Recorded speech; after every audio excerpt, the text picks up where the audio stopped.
What's good, everybody? Welcome to a video on heart disease prevention.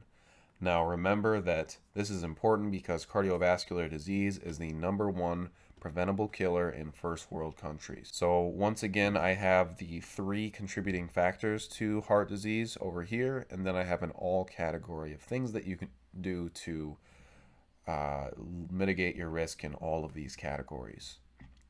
Now, going along the list, you'll see a lot of things that are pretty self explanatory, but we have exercise, diet, quitting smoking.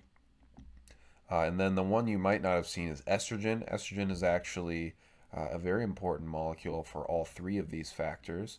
It acts as an antioxidant to reduce immune involvement and migration to blood vessels. It is able to create nitric oxide, which will lower your blood pressure, dilate your blood vessels, and it actually decreases your bad LDL cholesterol and increases your good HDL cholesterol, which is the reason that women generally don't develop heart disease at as quickly of a rate and die less frequently than men do because they have higher estrogen. Then we have managed stress. So, in all situations, managing your mental health and your stress, everyday stress, will directly impact your physiology. So, make sure that you take care of that.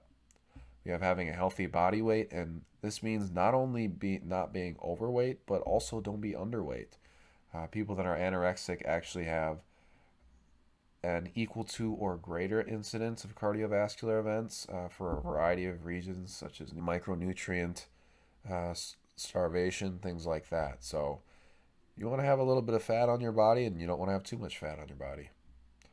And last, I have baby aspirin, which baby aspirin hits kind of all of these, not necessarily all of these categories, but it's kind of its own category. It's more so used as an antiplatelet, antithrombotic, so you don't develop blood clots. It just thins your blood, makes it a little easier for your heart and your blood vessels to pass along that blood, so it'll lower your blood pressure a little bit.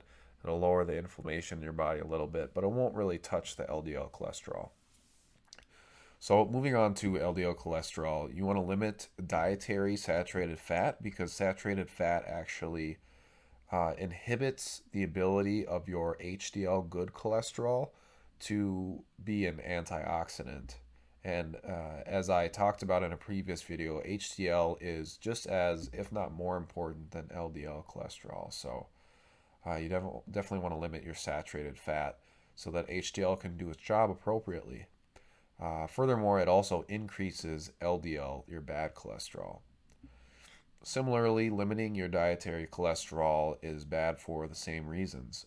Dietary cholesterol is known to be oxidized at a higher rate than your natural cholesterol, and it also raises the LDL cholesterol in your body. So it's just a good idea to limit your dietary intake of cholesterol. Moving on, we have statins. Statins are a drug that is actually an HMG CoA reductase inhibitor. And HMG CoA reductase is just an enzyme that is kind of used to build the cholesterol molecule. So if you inhibit this enzyme, you ultimately end up producing less cholesterol and have less oxidized LDL cholesterol and less atherosclerosis. Uh, PCSK9 inhibitors are kind of the upper echelon version of statins in that they drastically lower LDL cholesterol. It has a different mechanism of action, which I won't really get into because it's a little bit complicated, but I actually have a video on my channel if you want to look up how exactly it accomplishes that. And then last is ezetimibe, which is just a molecule that actually decreases the absorption of dietary cholesterol. So if you are a person that's unable to give up saturated fat and cholesterol, you might as well take ezetimibe. It's a very innocuous molecule, and it just inhibits the jejunal transport protein Niemann-Pick C1 like 1 protein. So it's kind of a mouthful, but basically just it inhibits any dietary cholesterol uptake. Moving on to high blood pressure, you want to limit salt because sodium actually will draw more water into your blood. So you have a higher blood volume, and this makes it more difficult for your heart and your blood vessels to transport it around the body. Nitric oxide boosters such as Cialis, Viagra, L-arginine, things like that. They'll dilate your blood vessels, so it makes it a little bit easier to transport the given volume of fluid through your body. Beta blockers. Beta blockers are molecules that block the beta receptor that norepinephrine and epinephrine use. So norepinephrine and epinephrine are just different names for adrenaline. So that's what'll make your heart beat harder and faster in stressful situations or high exercise situations, things like that. So this will limit how hard your heart and blood vessels have to work. ACE inhibitors. So ACE stands for angiotensin converting enzyme.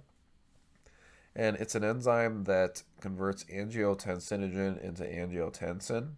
And angiotensin, excuse me, directly binds to your blood vessels and constricts them. So it's a big regulator of blood pressure.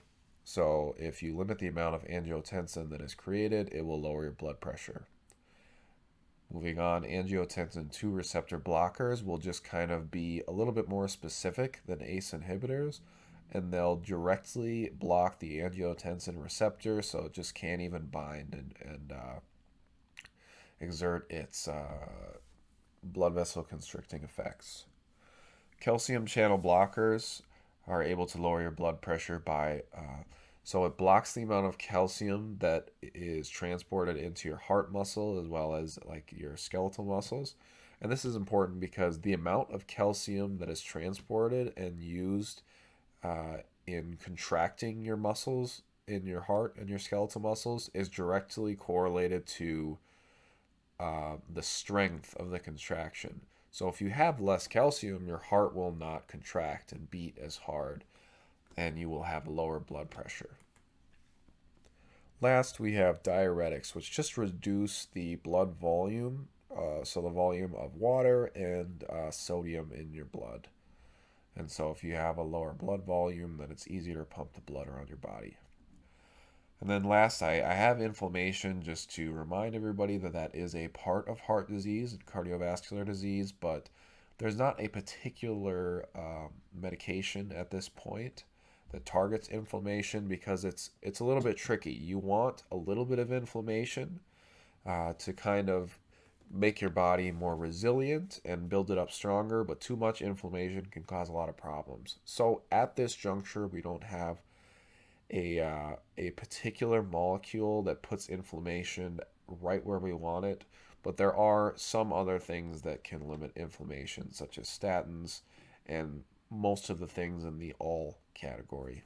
So I hope this has been kind of informative and helped you to get a good idea as to what you can do to make sure that you have healthy LDL cholesterol.